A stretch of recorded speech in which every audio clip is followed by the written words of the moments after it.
Welcome, Serious About Rugby League. Today on the agenda we're going to be talking about Wigan Warriors. Now, it's been a poor season for Wigan, let's be honest. They're out of the Challenge Cup. They've only won 6 of their 16 Super League games. Still a lot of uncertainty regarding the coaching situation.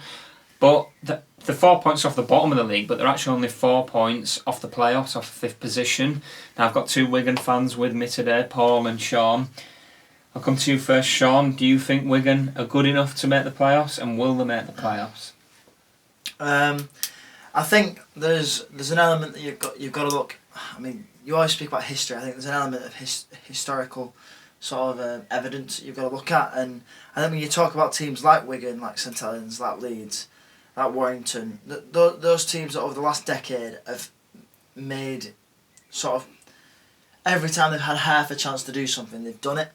So Leeds, obviously, any time they've had half a chance of winning the league, they've won it. Any time that St Helens have had half a chance of being in the top 2, they've been there.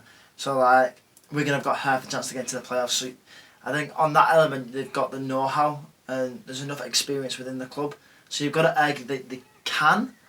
On the flip side, if I was going to say if they weren't wearing Wigan shirts, if they were wearing Castleford shirts or Hull shirts, and I was looking at them from a journalistic point of view, I'd say, are the players good enough? I'm not sure they are.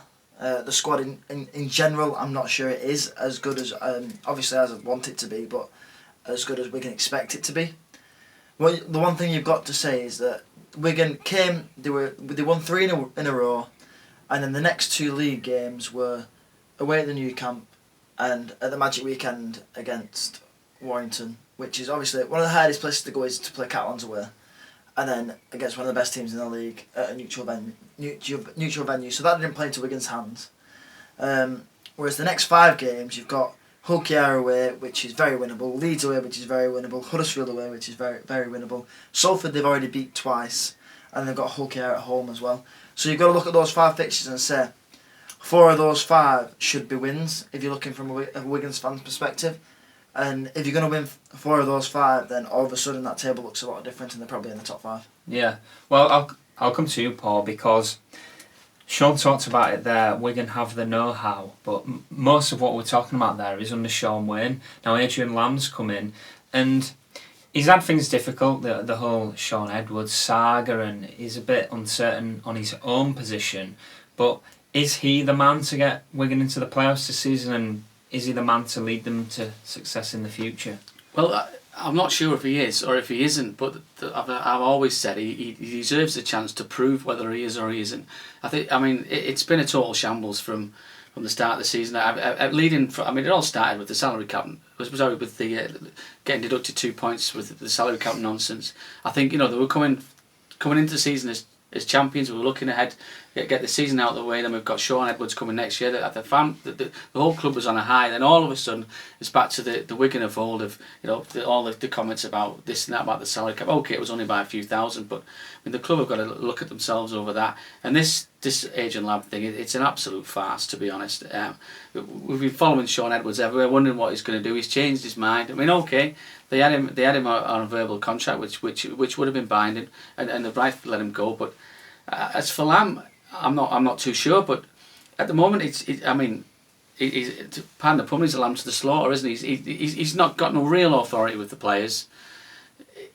I would give him a 2 year. I would give him a contract till the end of next season. Now, if he doesn't do it, if we don't make the playoffs this year, and we start bad next year, I mean, you can sack him. I think that's the way to go.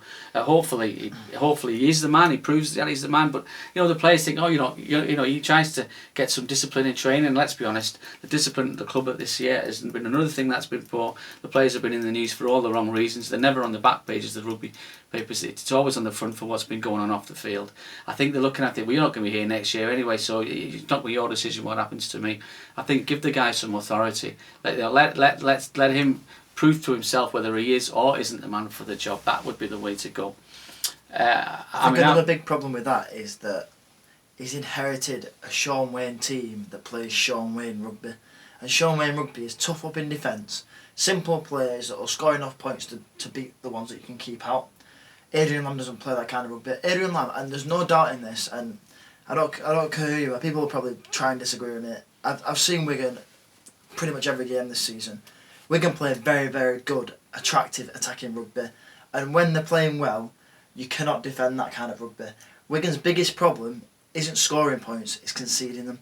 And that is because Lamb is trying to teach them a defensive style that they cannot play. He's not got the right players to play it. And which you could argue is obviously a coaching, it could be a coaching issue, you should coach to your players sort of thing. But Adrian Lamb wasn't brought in to coach like Sean Wayne coaches. He wasn't brought in to coach a stiff defensive outline. He was brought in to bring in attacking rugby to the club. And that's why he's here. You've got to allow him the chance to bring in the players that are going to fit his defensive style as well as his attacking style. That's the only way that he's going to have any impact at this club. He's not going to have an impact playing with a pack that isn't agile enough to defend on the edges. Look at Joe Bullock. Joe Bullock, for example, he's come in and he's the only player that seemed to have been able to adapt from the old style to the new one because he's not learnt the old style. He's just gone straight into Adrian Lamb's style player. Whereas you look at players like Ben Flowers had a decent season. You look at players like Roman Navarrete, Tony Clubb, who have struggled to do the edge defending as much as they did with Sean Wayne, which is no discredit to them. They're both fantastic players, but it frustrates me that people expect Adrian Lamb to come in and be able to coach the way that Sean Wayne coached. He's not that type of coach. You've got to give him time, and you've got to even give him the money to go out and say, look, go and get the players you want, and then if you fail, then it's on your head, be it. Yeah. I was disappointed with his comments at Magic. I mean, there's one thing against, obviously. He said after the game that Wigan were the better team against Warrington. I think we could all say that they weren't the better team. They played well. You know, I've got no doubt that the players are giving everything.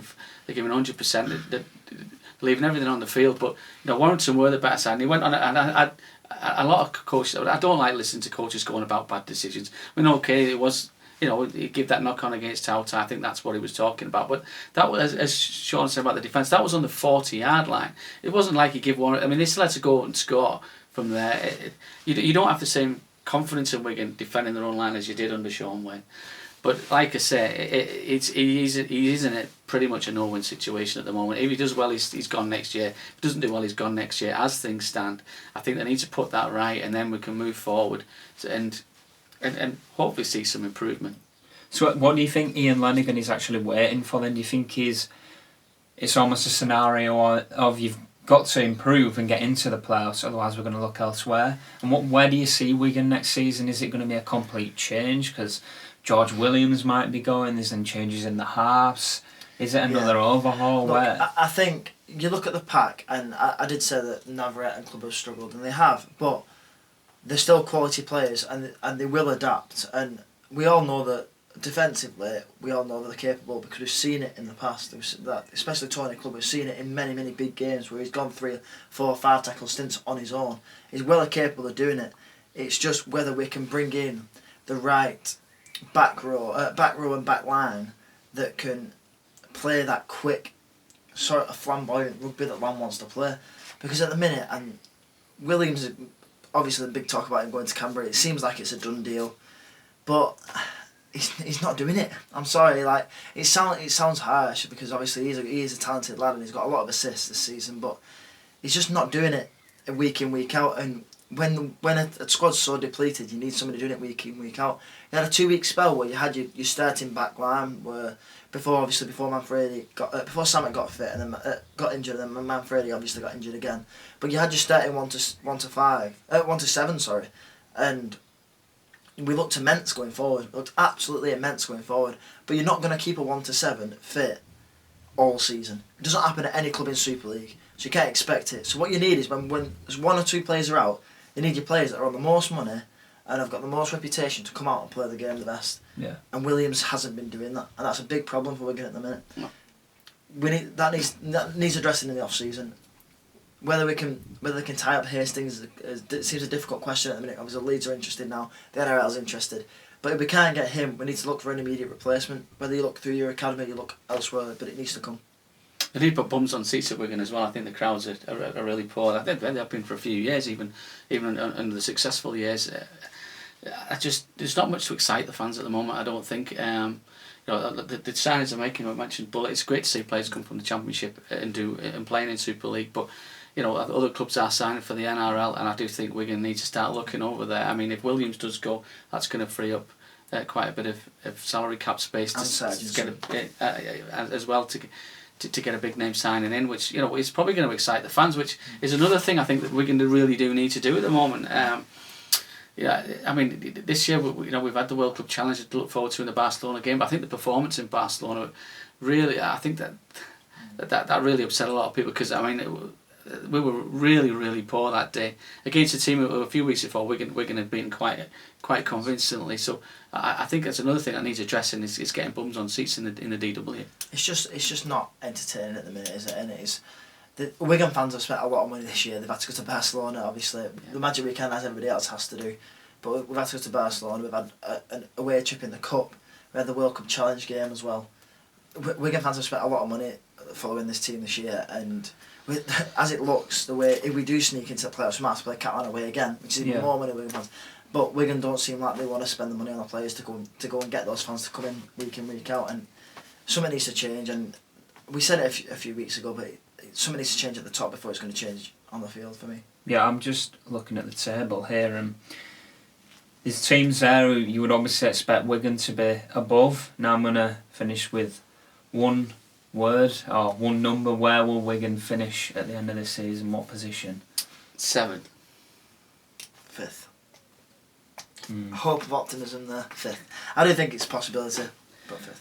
Intriguing, guys. Where do you think Wigan will finish this season? Is Adrian Lamb the man for the job?